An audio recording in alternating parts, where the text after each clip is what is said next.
Indian അതിർത്തിയിൽ വീണ്ടും പാകിസ്ഥാന്റെ പ്രകോപനം. എന്നാൽ ഇത്തവണ ഭയം കൊണ്ടുള്ള വിറയലാണ് അതിർത്തിയിലെ പാക് നീക്കങ്ങളിൽ വ്യക്തമാകുന്നത്. കഴിഞ്ഞ വർഷം ഇന്ത്യൻ സൈന്യം നടത്തിയ ഓപ്പറേഷൻ സിന്ദൂറിൽ പാകിസ്ഥാന്റെ പീരങ്കി സംവിധാനങ്ങൾ പൂർണ്ണമായും തകർന്നടിഞ്ഞിരുന്നു. അന്ന് ചൈനയുമായി ഉണ്ടാക്കിയ കരാറിന്റെ അടിസ്ഥാനത്തിൽ നിർമ്മാണവും സൈനികർക്കുള്ള പരിശീലനവും പൂർത്തിയാക്കി ഒരു വർഷത്തിലേറെ സമയമെടുത്താണ് ഇപ്പോൾ 250 അത്യാധുനിക SH-15 ഹോവിറ്റ്സർ പീരങ്കികൾ അവർ അതിർത്തിയിൽ എത്തിച്ചിരിക്കുന്നത്. എന്തുകൊണ്ടാണ് കൃത്യം ഈ സമയത്ത് തന്നെ ഈ ആയുധ വിന്യാസം എന്ന് ചോദിച്ചാൽ ഉത്തരം വളരെ വ്യക്തമാണ്. ഓഗസ്റ്റ് സെപ്റ്റംബർ മാസങ്ങൾ പാകിസ്ഥാന്റെ സ്ഥിരം നുഴഞ്ഞുകയറ്റ സീസണാണ്. മഞ്ഞുകാലം തുടങ്ങുന്നതിന് മുൻപ് തീവ്രവാദികളെ ഇന്ത്യയിലേക്ക് കടത്തിവിടാൻ പാക് സൈന്യം നൽകുന്ന കവർ ഫയറിംഗിന് വേണ്ടിയാണ് ഈ ചൈനീസ് പീരങ്കികൾ ഇപ്പോൾ അതിർത്തിയിൽ അവർ വിന്യസിക്കുന്നത്. മണിക്കൂറിൽ 90 കിലോമീറ്റർ വേഗതയിൽ സഞ്ചരിക്കാനും 72 കിലോമീറ്റർ ദൂരത്തിൽ ആക്രമണം നടത്താനും ഇതിന് കഴിയുമെന്നാണ് അവരുടെ വാദം.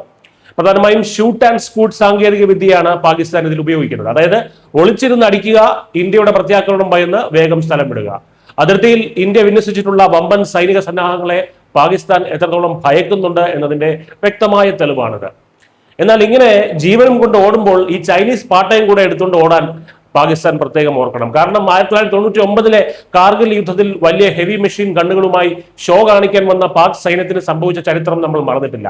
അന്ന് ഇന്ത്യൻ ആർമിയുടെ ഇരച്ചുകയറ്റത്തിൽ പാകിസ്ഥാൻ ഉപേക്ഷിക്കേണ്ടി വന്ന ആയുധങ്ങളെല്ലാം പിന്നീട് ഇന്ത്യൻ സൈന്യമാണ് പിടിച്ചെടുത്തത്.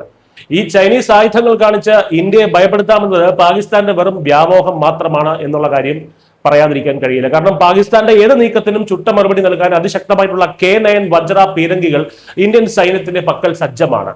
പഴയ ചരിത്രം മറന്ന് പാകിസ്ഥാൻ വീണ്ടും അതിർത്തിയിൽ പ്രകോപനത്തിന് മുതിർന്നാൽ ലഭിക്കാൻ പോകുന്ന തിരിച്ചടി ഭയാനകമായിരിക്കും എന്ന് മാത്രം പറഞ്ഞു നിർത്തുന്നു.